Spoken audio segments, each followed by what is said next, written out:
Okay, so welcome everyone.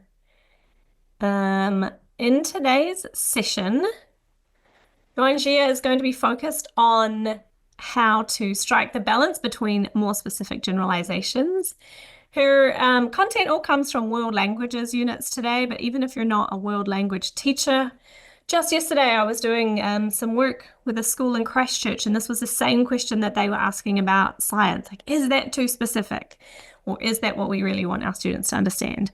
So striking that balance is a really important one in the classroom to make sure that we have that depth and rigor in our curriculum. So I'm going to hand over to you now so you can get started. Thank you very much, Rachel, and hello and welcome everyone. Today's session is dedicated for the world language teachers, but again, as Rachel mentioned, it's for everyone who is interested in this area. And the title is called Striking the Balance on How Specific Should Generalizations Be in World Language Units. To start with, I'm going to introduce myself a little bit. My name is Yuanjia. The key to pronounce my name is the letter J. I realized this, recently, because in most of the language, the letter J you pronounce as J, but in Chinese, the J is Ji, so it's Yuanjia, Yuanjia. And I'm a Erickson Learning certificate trainer, and I'm a concept-based world language specialist. And I had completed my training and have been currently coaching some teachers, actually with Professional Learning International, that created by Rachel, which you can see some snapshots on the right-hand side. And make sure you check it out, the website and all the courses if you are interested. Or if you have already taken some course, then you can scroll down. She has a lot of new to offer. Okay, so I'm a IB workshop leader, and primarily now I'm leading some POIP workshops. And last but not least, I'm a full-time Mandarin language acquisition teacher at NIST International School in Thailand. I teach students age 6 to 16, covering from year 2 to year 11. A little more about me on the personal level. I'm originally from a southern city called Kunming in China, and we are famous with the stone forest, which you can see in the picture. And for the last decade, I have been working in Thailand. And I had my 2 children here. One of them is 8, the boy, and I have a daughter who is 5 years old. At home, our family speaks a mix of languages. We speak Mandarin, we speak a Chinese dialect, we have English, and we also speak Thai. I would say we are fluent in all of those languages, and fortunately, my kids are navigating all these languages quite well as well. So mentioning about Thailand, you may have heard that we had an earthquake yesterday. Yeah, the center of the earthquake is in Myanmar. It's 7.7 level of earthquake. Later on, if you see me suddenly disappear from the screen, I may go hide under the table, because I heard people saying there's an aftershock. But I don't know. There's a lot of, information, mixed information at the moment. So a little reminder about the copyright. Please don't take recordings during the whole session, but you are encouraged and welcome to take notes for your personal use. Today's session is driven by 3 guiding questions. First, we want to find out, what does a unit look like when it includes both universal and specific generalizations? And second, how can you create generalizations that support your language learners? And last but not least, we want to find out, what do case studies look like in a world language unit? And something about the world language. In the world of world language, we want to make a common understanding, because I had a teacher ask me, what do you mean by world language? So this word has many names in the IB system. In PYP, people call it additional language. In MYP, it is called language acquisition. In DP, it's called language B. And in some other school system, it also called as foreign language or modern language. So as a world language teacher, I work alongside French, Spanish, and Thai language teachers in my in my current school. The work I'm sharing today includes examples from those languages, and I hope it can inspire you in your own subject or in your area of expertise. You will notice some speech bubbles on the right side in the slides. You are invited to open your chat box. Maybe you already opened when Rachel asked where you are based today. And because this is going to be an interactive session and your input is greatly appreciated. Okay, without further ado, we are going to start today's session. And I know that everyone is at a different stage of the journey to our CBCI, learning, but it is crucial to have a clear grasp of how the basic series works before we move forward. According to Dr.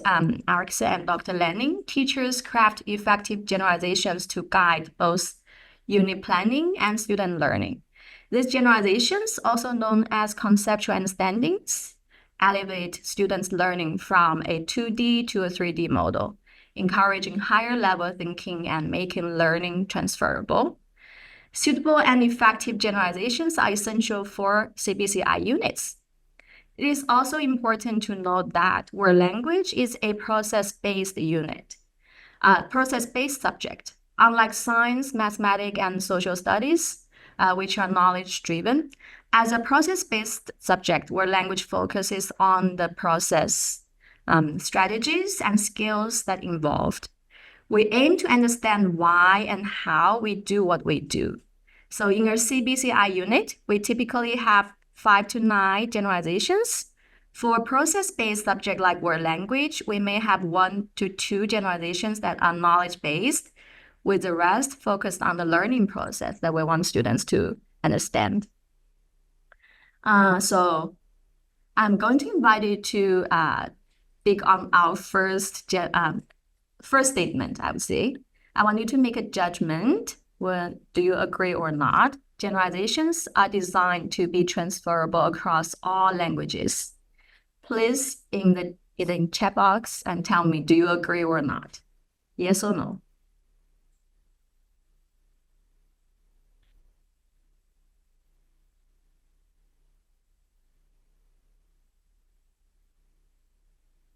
Okay, we have a lot of yes and some of I agree.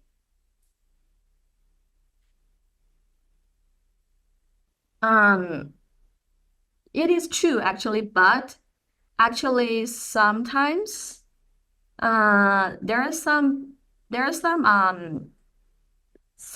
features of languages that might be not working for another language. For example, capitalization and space in the writing convention is very important for English, French, and Spanish, but it doesn't make sense to my language area. Like I'm teaching Chinese, I don't need that.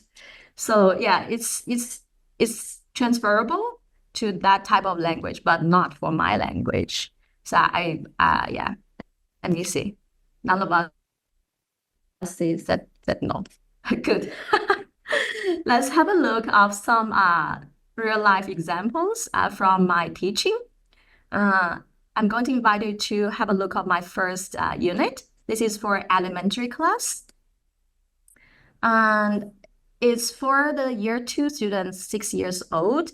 Unit title is for Hello Language. And we start new language in 6 years old. Like the new language, what I mean is like additional language apart from their home language. So the concept lens for this unit is communication. They are expected to know content such as greeting and taking leaves. Taking leaves means they want to drink water or use toilet. And introducing themselves, like their name, age, and family. They expected to know some basic classroom commands and instructions. And they are learning how to count simple numbers like 1 to 10. This is like a very beginning levels for young learners. And then those are the generalizations that we craft for the students that learning this unit. The first one, people use different words and actions to greet others. Classroom instructions and commands help people understand what to do. Okay, these two generalizations are, do you think they're knowledge-based or process-based one?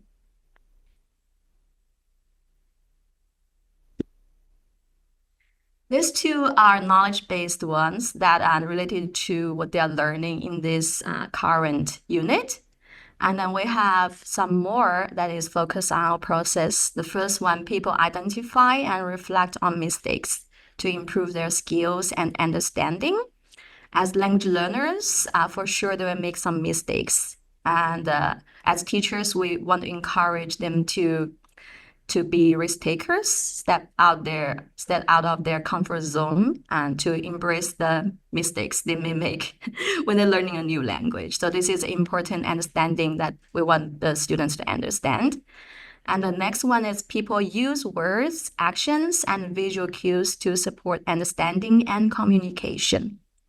This is also very important for beginners because for sure they will have times that they're not able to explain things clearly, but they can find those tools to support their communication.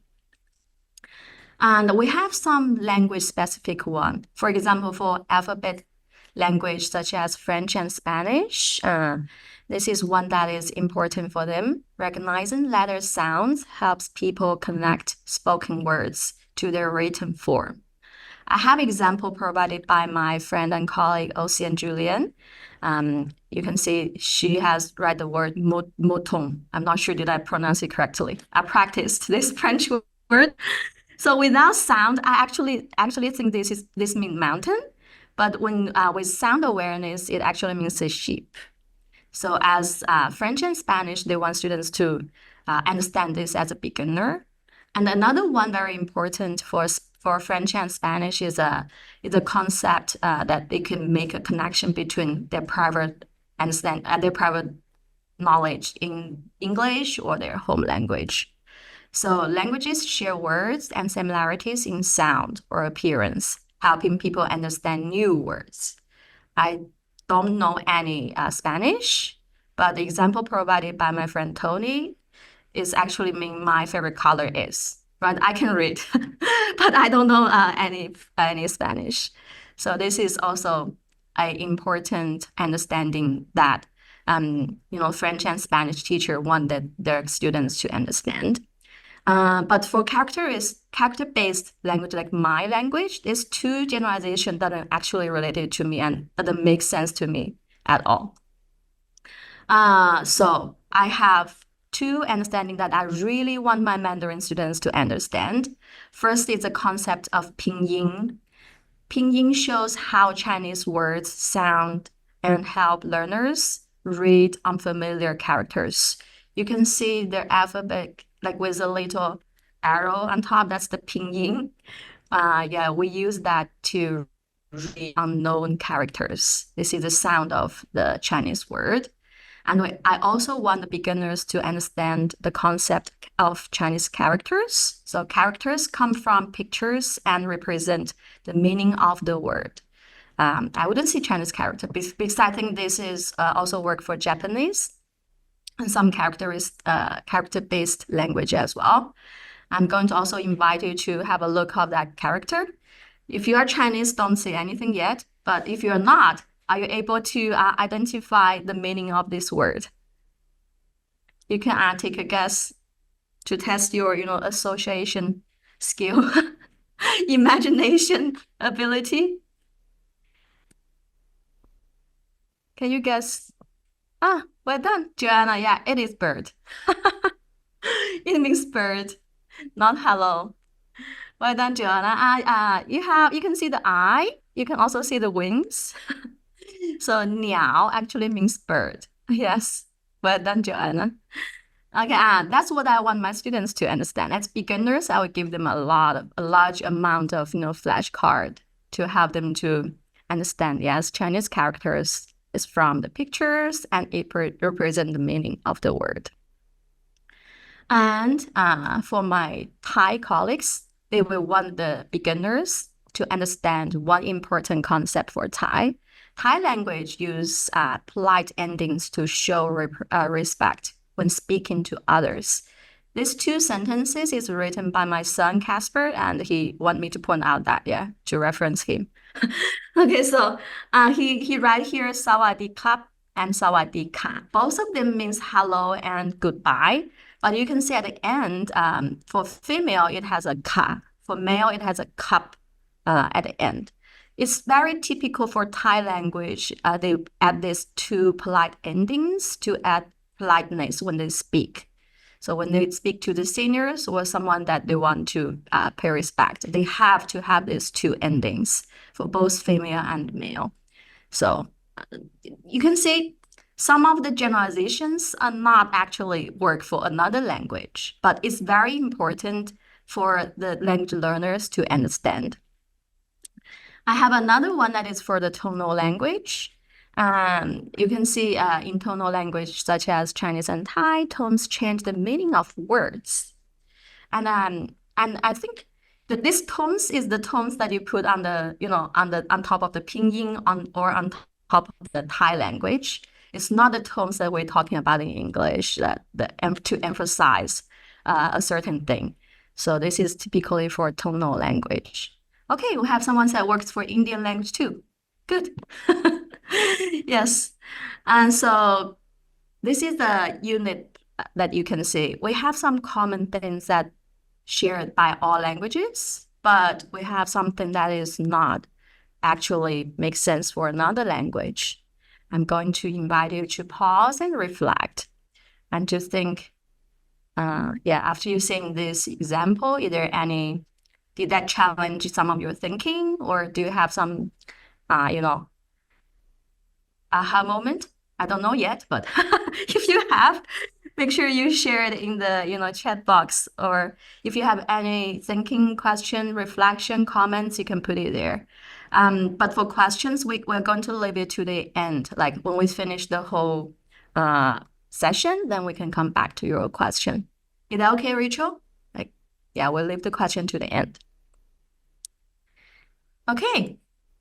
So I didn't see any comments yet. It means maybe you need a little bit more example. Okay, so I'm going to share with you a secondary unit example. In this unit,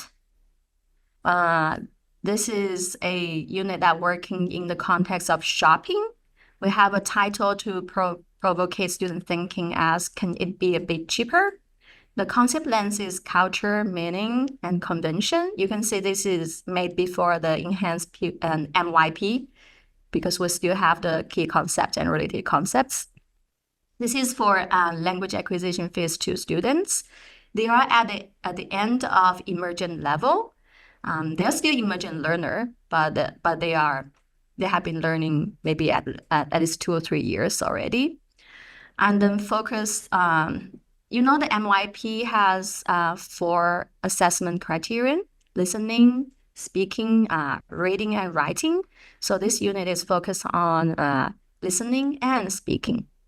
So the below generalizations are made for this unit. We have understanding 1, culture provides guidance on ways of bargaining. Okay. Speakers apply descriptive language such as adjectives and adverbs to enhance the clarity of description. Viewers understand better when considering conventions such as body language, tones, and expressions. And we have listeners comprehend details by processing descriptive language such as adjectives and adverbs. This is correspondence to the understanding 2, but one is from the perspective of speaker, that is from the listener. I have designed 2 set of case studies, activities for this 2 understandings. That's why I separate them. Understanding 5, listeners let the speakers know when they do not understand and seek to clarify the meaning. And speakers use measure words to categorize and describe objects clearly in conversation. Okay, I'm listing all 6 of them here. I'm going to invite you to identify. Can you identify one of them that is less transferable and more focused on Chinese and Thai?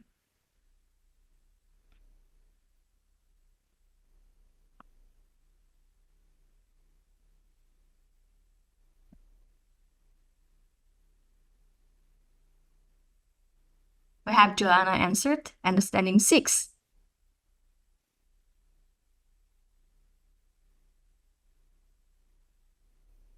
Okay, we have Iram answer understanding 6.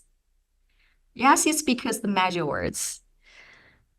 Measure words, English has measure words too. Yeah, but they do not need it for every noun. It's so important for Chinese. I will tell you, like Chinese has more than 100 measure words. We use it for every noun. And it's very important for language fluency. It's a very important language feature for Chinese. And I can tell you for like through some examples. Yeah, if you are going to a restaurant and you use the wrong measure word, you may get a wrong order. Yeah, because 一个饺子 is one dumpling. 一盘饺子 is like a plate. And then if you order 一笼饺子, that's the in the bamboo tree. It comes in the bamboo tree. So it's very important for a clear, conversation with like a clarity. So another function that I don't think is for English or French and Spanish is the measure word in Chinese also categorize the nouns as well. As we use a 条 used for long, narrow things such as fish, pants, roads, you may think they don't connect with each other at all, but in the eyes of Chinese, they are long and narrow things, so they are using the same measure word. And we are using 辆 for the vehicles like cars, buses, bicycles. We also have different measure words for animals, for different type of animals. So it's a important and complicated concept for Chinese and Chinese learners. And in Thai, they have the same concept or the understanding, but they tend to call it classifier. So, but I think these 2 languages are finding this type of concept very important.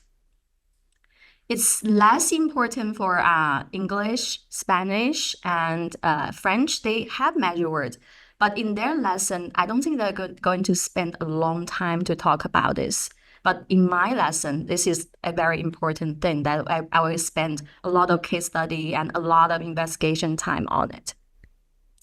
I have examples again provided by my friend Ocean Julian for the French and Spanish language. The accents can change the meaning of words and pronunciation. Yeah, she has an example for you to understand. And then for us, again, for French and Spanish, adjectives change in form depending on gender and number, supporting sentence structure and clarity. It is connected to the adjective use of this unit.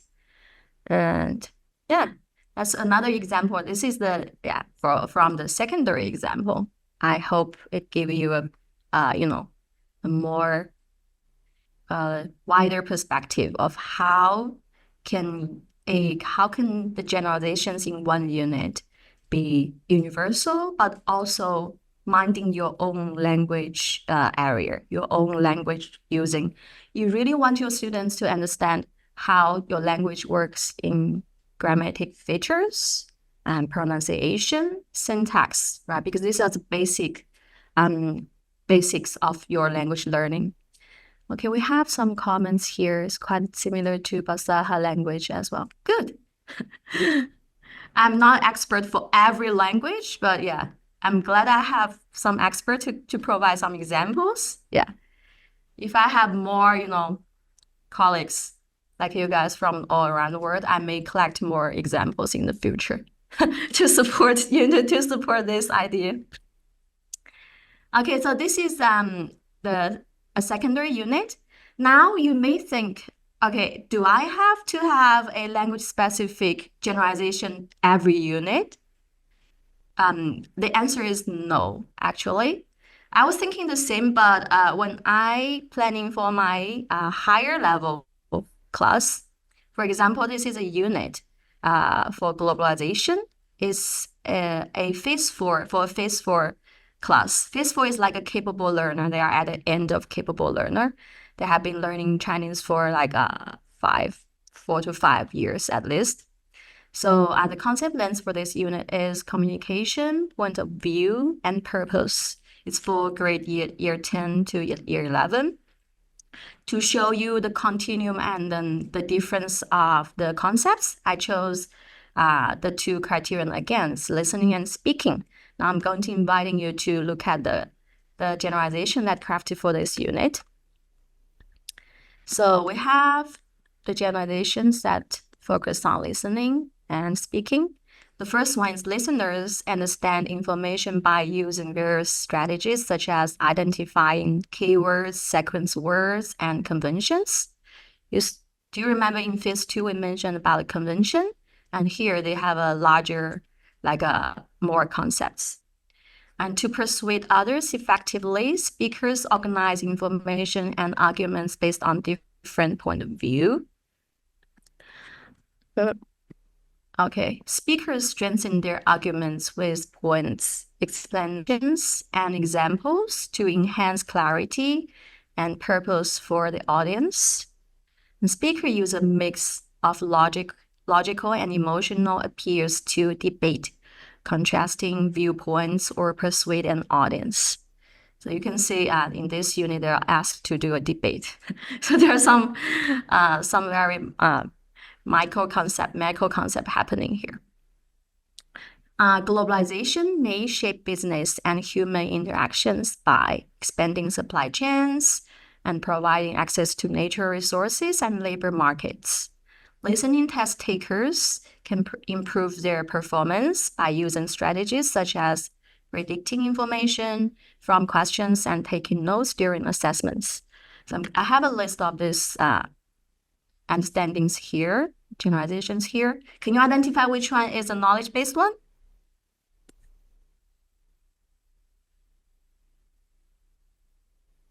One of them is a knowledge-based one. Yay, well done. NG, identify your number 5 is a knowledge-based one.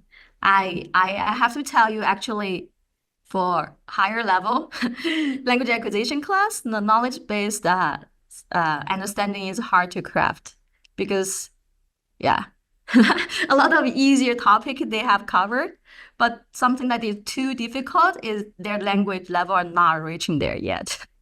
So they are between these two ends. But yeah, I made we had some reading and a lot of case studies, and we are able to come up with this generalization about globalization. But you will see in number 5 and 6, I put a qualifier there because we acknowledge that it's not true to all situations. Some country, they don't do, business with other country, probably. Okay. And now, let's pause and reflect again. What did you notice?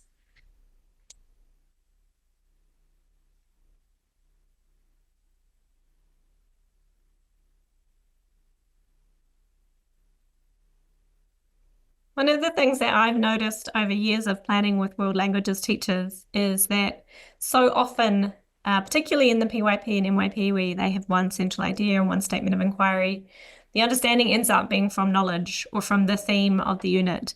And there aren't actually any of the types of generalizations that you've been showing us today that give us that depth of understanding in world language. So thank you for sharing so many different examples from different languages that help to address things like the grammar and the sentence structure, the syntax. Because I think the depth of understanding of the specific languages and how they're similar and different to the language of instruction or students' home languages is so important. Thank you. Thank you for the opportunity, Rachel, actually. Yeah, of course.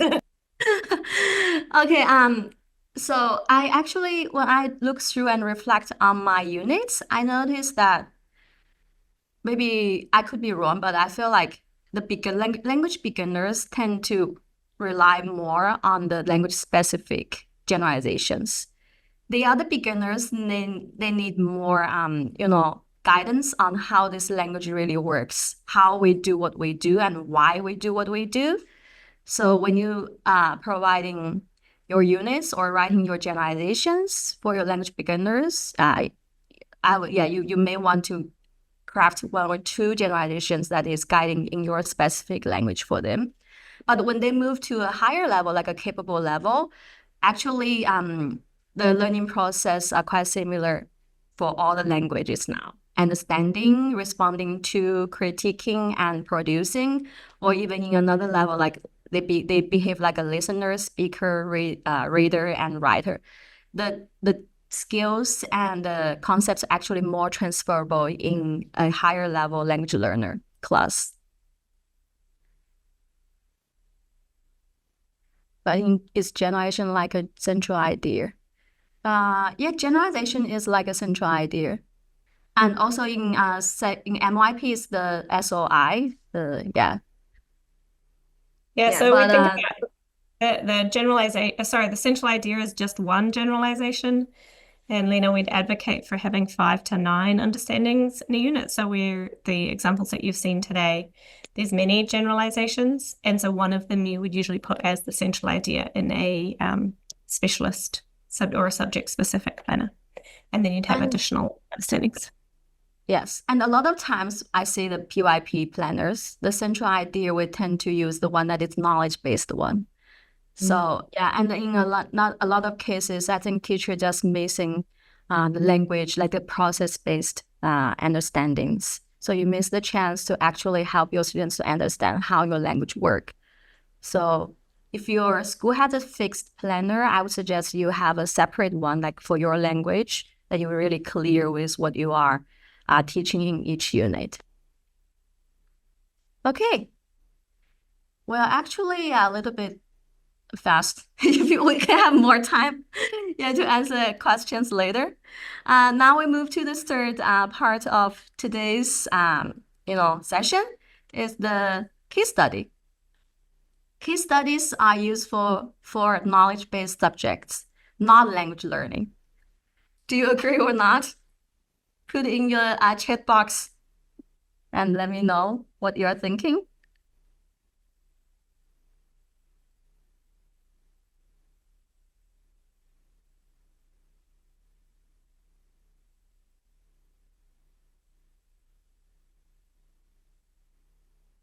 Okay, a lot of people disagree. No? Okay, I'm glad that unlike the first statement, now we have some people saying no. Okay. Case studies are not only for, it's of course not only for the knowledge-based subject. We should, as for process subject, also have the case studies as well. Let's have a look at what Carla and Rachel said in their book. This is from their the Green Book. If you haven't have that book, you make sure you check it out. They have a definition for the case study. It's a particular instance or example that may be investigated to illustrate a concept or a generalization. For example, an event, a person, time period, problem, or hypothetical situation. The purpose of case study is to expand students' understanding of unit concept. And also in CBCI, you will see, you may have seen this picture a lot of times because I see Rachel present in her math class as well. Okay, but I just want to point out, like CBCI emphasized that students retain knowledge longer because they process information on both factual and conceptual level. Therefore, a common teaching approach among CBCI educators is the inductive approach. In this approach, students are first presented with factual examples, often derived from case studies. They then develop mental structures for sorting, organizing, and identifying patterns in factual information, ultimately leading them to deeper and more advanced understandings known as generalization. So we want students to really reach to that generalization there. Did you see the word form? They should be able to articulate that generalization at the end of our inquiry cycle. And Rachel and Carla in their green book, this is a picture of the green book, have actually divided the case study approach, like approach that you can lead a case study in 5 different ways. The first is the concentric case studies. It's like you do it together with your class as a guided inquiry. And also you can also do it as a modeled case studies. It's like the whole class explore one case study together, followed by independent or small group inquiries. And then it can be network case studies. Individuals or small groups of students explore different case studies, and they share findings and then seek connections across them. Then you have authentic connections for your case studies is when you explore something and then you have students to make authentic connections to their private knowledge or to what they are doing at the moment or what happened in their daily life. You also be able to have the hybrid model. Can be a combination of 2 or more case studies with the concept inquiry cycle. So within the knowledge of those in mind, I'm going to invite you to try out and see if you are able to plan something out. We're back to this unit for the language beginners of 6 years old. And they are learning greeting and taking leave, introducing oneself, basic classroom instructions and counting. And they want to understand this generalization that people use words, actions, and visual cues to support understanding and communication.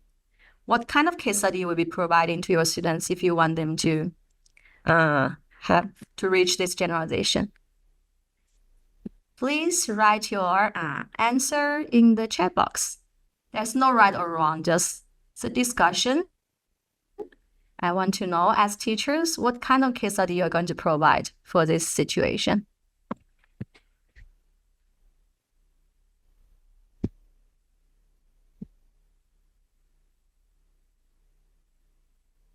Okay. Should I give you some examples first, maybe? Okay. Then the case studies, as we said in Rachel's book, the case study can be an event, can be a simple something like this. If I'm running a activity like use flashcards with image of the objects. For example, in this unit, they're learning about numbers, some family members. I make flashcards. Then the case study in this situation is individual words, right? The individual words you provided to them, the flashcards are the case studies they are working on. And then if I'm having them to work on a activity emoji sentence, the young learners really like to play on the emojis. And then they're not able to come up with a sentence like by typing or writing yet, but they can definitely use emoji to express what they are trying to say. So if you ask them to create an emoji sentence, the image that they are using are the case studies they are using.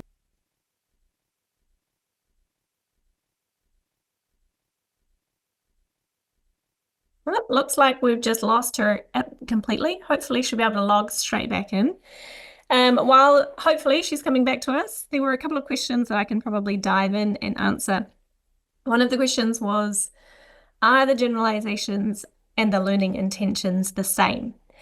And so with that one, when I think about the learning intentions for the unit, I would say the learning intentions are the generalizations and the knowledge and the skills for the unit. So together, those 3 things, understandings, knowledge, and skills, make up some of your learning outcomes or learning intentions.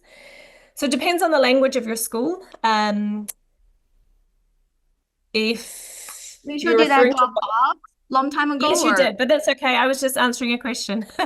So let me finish that, and then How you long can did pick I up drop again. out? Like I was keep talking and then suddenly I realized I'm not online. You were... That's okay. That's okay. So let me just Did you finish the guys? question that I was answering. So I was just saying, Okay, I think maybe because of earthquake.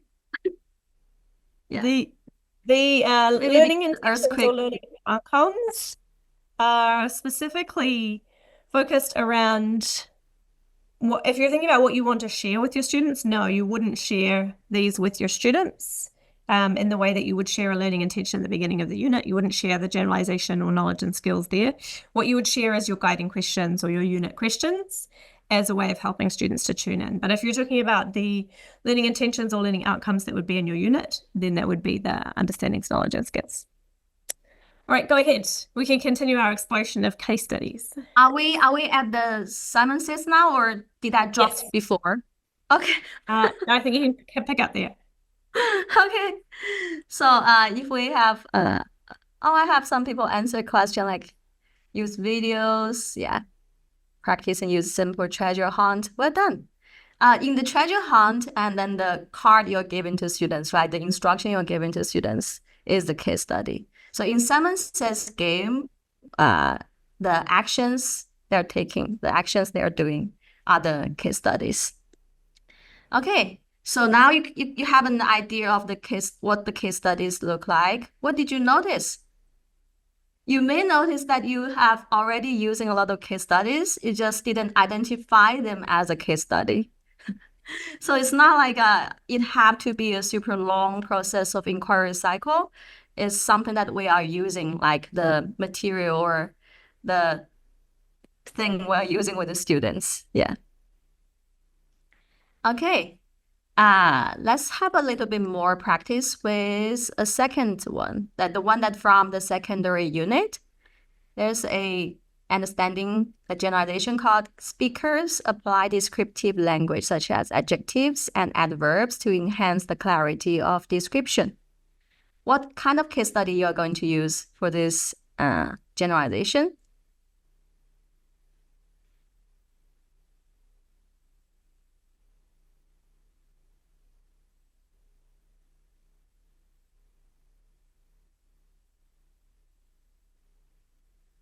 Whilst activities are not case studies, it's the material, like the thing you're using in this activity, consider as a case studies. Okay, stories, cooking instructions. Is the cooking instructions, okay, pictures, okay. Okay, this is a unit I actually taught. So I have something that I have been done. For example, the character from the games and books are the case studies. When I run an activity like a guess who game with students, they will need really require to use adjectives and adverbs. Yeah, to identify these people, then the characters are the case studies. And then, for example, the sentences are case studies when I ask them to improving the clarity of a sentence by adding adjectives and adverbs. So this consider a set of sentences can use as a case studies. I have another case study that is the one that we use is I provide a set of case studies, for example, a video, a written conversation, a conversation with pictures. And I have students discuss the clarity by using a spectrum statement. A spectrum statement is like they have to identify on the continuum, is it from unclear to clear? So it's providing them a chance to sorting, comparing, analyzing.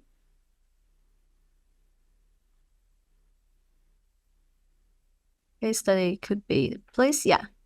Okay. I read some of the comments. I think as language teachers, we now get the idea of case studies. It's not like something that is very mysterious that we don't understand. It's something that we are already using, right? Something that we are already having in our class. Now we'll have time for our questions. So while people are typing their questions into the chat, there was one that came up earlier from Joanna. She said, effectively, do we need to have understandings in all of our units? So in every language unit that you develop, do you include understandings? By understandings, you mean the generalization, right? Yes. Every unit, yes. If it's a CBCI unit, you actually start planning your unit by crafting the generalizations. If you follow the CBCI structure, you have the language web, right? You find your title first, and then you have the concept lens, then you starting to write a unit web. Then based on that, then you have your generalization. You are using your generalization to guide through all of your planning process later on. What do you want your students to understand, to achieve, how you guiding your students through the guiding questions. And all of them have to be based on the generalizations, the conceptual understandings.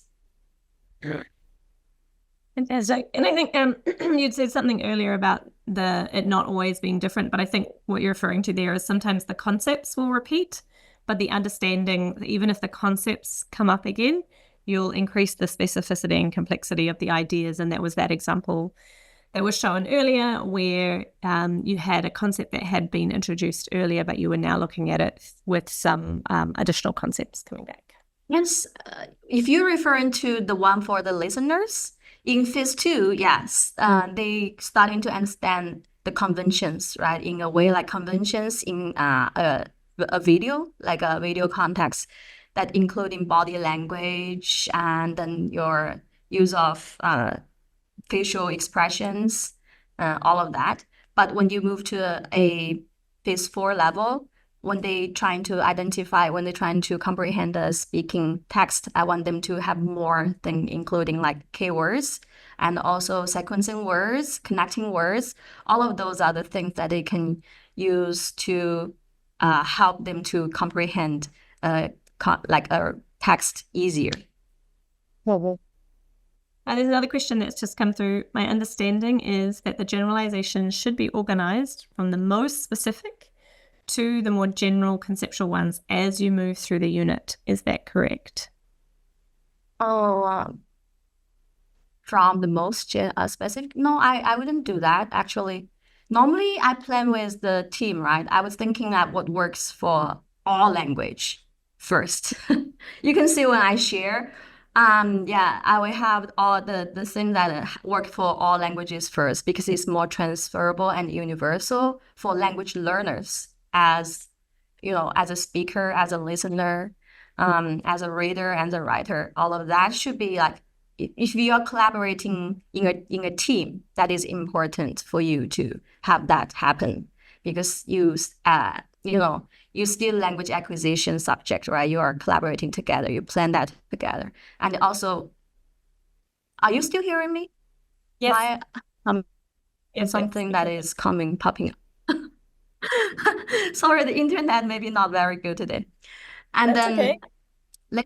Yeah, and then when you had that and you need to come back and think in your language specific and in your own language area, that's something that you want your students to really understand in this context. You will see for the beginners,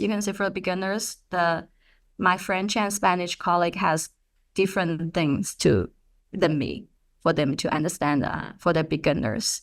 But are you teaching the same unit at the same time? So maybe you're all teaching one on shopping at the same time, and some of your generalizations are shared and then some are language specific. Yes. We have like a shared understanding, so we have language specific. Particularly for elementary, yeah, we actually work exactly on the same unit. And then, yeah, we have the same understanding for the maybe like 4 or 5 ones. And then we have 1 or 2 that is specific for our own subject area, language area. Fantastic. And I think also just on that a little further, in terms of the way that the order that you organize generalizations on the planner, is really up to the teachers. Some teachers like to list the generalizations on the planner in the order that you develop them. Mm, And so in your case, if you're developing your first ones as a whole team, other people mm, like to then develop them and then reorganize them on the planet in the order that they plan to teach them. And so it wouldn't necessarily be that you would teach the more specific ones first and then build to the more general ones. It absolutely depends on the unit mm. and the combination of generalizations that you have. So in terms of the order that you have them, it can be really any order at all. But if you prefer to reorganize them in the order that you're going to teach them, you're absolutely welcome to do that if that's what makes sense for you. Yeah, Rachel was totally accurate. I'm saying that is because normally we start with team planning first. Yeah. Yeah, no, that makes sense. Yeah, Absolutely. so and then we move to our specific, our own specific. But yeah, Yeah. Rachel is totally true. Yeah, it totally depending on your personally how you want to arrange your own unit. Yeah, so the next question is from Joanna, how many generalizations do you have in a unit? And do you have more for secondary students compared to primary? No, not necessarily. According to CBC, I will have 5 to 9 generalizations each unit. Yeah, it just 5 to 9. Most of the time, I have about 6 probably. Yeah. Yes. And it Yeah. also depends on how long you have, how many units you're teaching in a year, and how often you see students. So if you only saw students once a week, that would be different for world languages teachers who were seeing them every day. So it varies hugely on that basis. So when we say 5 to 9 as a rule of thumb, we're really assuming that you would have at least 6 um, weeks for that unit, and you would be seeing students 3 or 4 times a week, maybe two, if Mm. you had more at the 5 end, or you might have a 10-week unit and you see students twice a week. So you just have to kind of weigh those things up when you're looking at 5 to 9. But we will definitely advocate for, based on the length of the unit, if you're going to spend a significant amount of time on a unit, then we definitely want more than one understanding coming from that unit. Yes. All right, there's just a couple more questions and then we'll wrap up. So, Do do we we? correct students if they form generalizations which are not the same as the generalization that we generated? Yes. You feel So there's a yes, but I think with that one, because it depends on if their generalization is still accurate, then you can let them have that generalization and still bring them back to one that you wanted to have. But if the generalization is incorrect, then yes, you would definitely correct them. I would have corrected them. Oh yeah, it's true as well. But I was thinking, did anything goes wrong with my case study or with my activity that I have arranged? That I would go back, probably provide a different, like another case studies for the students to investigate, and then trying to reach what I planned for them. Yeah. Absolutely. So if they come up with a different generalization that's true and valid, then you can celebrate that one. But as you say, still make sure that we go back and revisit the idea. But it's also we have to be careful when we think about what is correct, because you really aren't looking for the exact wording that you have on your unit planner. You're looking for, do they understand the intent of the idea? So if they use different words to express the generalization, but it means the same thing, then absolutely, it's still correct. But if the meaning is different, that's when you'd want to go back and revisit some of those case studies or your questions. Yeah, very true. Because when I see the word wrong, I was thinking it's on the different direction. Yeah, yeah, indeed. And then there's a question, do your language units incorporate the central idea from the unit of inquiry? So this, I think, is if you had a PYP unit, the PYP Yes. unit that's on the unit of inquiry, do you have that central idea in your language planner, or is that a separate unit? Yeah, the central idea, as I said, is most of the time it's a knowledge-based one, like in your CBCI unit. Uh, the knowledge-based one that is mentioning normally with the content, that the But content is you are think giving. in this, I think in this example, do your language units incorporate the central idea from the EF? So I think in this example, what Katya is talking about is, do you include the central idea that the homeroom are working on? Say they have a where we are in place and time unit, and it's about migration. Do you put that unit on migration in your homeroom, in your language planner? No. For language and literature, I mean language A, home language, they may be able to do that. For word language, like as a second language learner or like additional language, we are not able to incorporate the exactly central idea from the PYP units, but you Yeah. can support them from their concept, like the his concept or related concept they are having in that unit. And So we are even, yeah, go we're ahead. creating different central idea actually is supporting supporting what concept they're trying to explore in that situation. Yeah, so if you had students who, for example, when I was teaching in Germany, all of the students had 5 German lessons a day, and some of those students were native German speakers and could speak fluently. And so in that case, they could be working with the central idea from the homeroom or one of the other generalizations from the unit in the homeroom. But as you say, if they're beginner or even intermediate language learners, it's not usually appropriate to spend a lot of time focused on the central idea in the short amount of language lessons that you have. We want to think make sure like what we're teaching are meaningful for students. Like you are following your language scope and sequence and trying to build their language proficiency. You don't have to drag them to understand something that is too far away from their current level. Yeah, absolutely. And last question, it says, should the generalization be shared with students? Is a question from Apple. At the end, maybe, but at the beginning, definitely not. Do you remember at the inductive approach and the deductive approach? Yeah. So Yeah, you and so don't share even beginning. you don't share it. And even at the end, I always caution teachers not to share the generalization that was on the teacher's planner with the students directly. You want to be sharing and celebrating the student generalizations.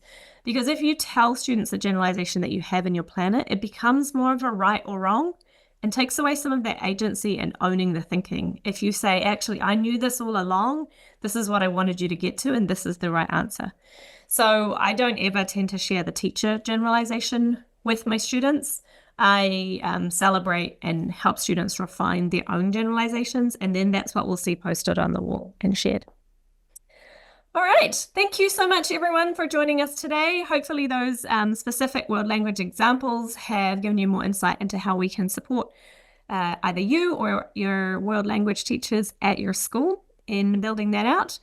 Now, Yuanjia first joined us through a concept-based inquiry course and then went on to do our collaborative. So I just wanted to share that again. We haven't talked about the collaborative in a little while. So I've just put the link in the chat. If anyone's interested in really deepening their understanding of concept-based inquiry, the collaborative was designed to give teachers longer-term access to support. We do have just a €1 trial for the first month. If you're interested in joining it, you can join that link. It gives you access to all of our concept-based courses, with the exception of the Institute, but also a monthly call every month. It's a great way to stay connected, and also one-on-one coaching, including you can book a call with Yuanjia to go through your world languages units through the collaborative, if that's helpful. Someone else just asked if they will get the recording. Yes, we will send out the recording in the next couple of days. It's the weekend here at the moment, but on Monday, someone in the team will send out that recording for you. All right. Thanks, everyone, for joining us today. We'll see you next time. We do have a monthly masterclass every month, so do stay connected.